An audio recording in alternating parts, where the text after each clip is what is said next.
പൊതുതെരഞ്ഞെടുപ്പിനോടനുബന്ധിച്ച് സർവീസുകൾ വർദ്ധിപ്പിച്ച് കെഎസ്ആർടിസി യാത്രക്കാരുടെ തിരക്ക് പരിഗണിച്ചാണ് സർവീസുകൾ കൂട്ടിയത്. ഈ മാസം 30-ാം തീയതി വരെയാണ് സർവീസുകൾ ക്രമീകരിച്ചിട്ടുള്ളത്.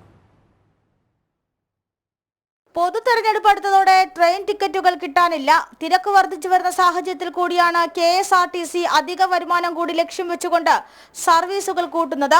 ഈ മാസം 30-ാം തീയതി വരെ മറ്റു ജില്ലകളിലേക്കുള്ള സർവീസുകളാണ് വർദ്ധിപ്പിച്ചത്. ഇത്തരത്തിൽ കൂട്ടിയ സർവീസുകൾക്കെല്ലാം ഓൺലൈൻ ബുക്കിംഗ് ഉറപ്പാക്കണം. ഏതെങ്കിലും റൂട്ടിൽ തിരക്ക് കുറയുകയും മറ്റൊരു റൂട്ടിൽ തിരക്ക് വർദ്ധിക്കുകയും ചെയ്താൽ റൂട്ട് പരസ്പരം മാറ്റാനുള്ള നടപടികൾ സ്വീകരിക്കാനും ഉദ്യോഗസ്ഥർക്ക് നിർദ്ദേശം നൽകിയിട്ടുണ്ട്. സ്പെഷ്യൽ സർവീസുകൾക്കായി ഉപയോഗിക്കുന്ന ബസ്സുകൾ അറ്റകുറ്റപ്പണികൾ തീർത്തവയാണെന്ന് ഉറപ്പുവരുത്തണം. മറ്റു ജില്ലകളിലേക്ക് സർവീസ് നടത്തുന്ന ബസ്സുകൾക്കാണ് കൂടുതൽ പരിഗണന നൽകിയിട്ടുള്ളത്.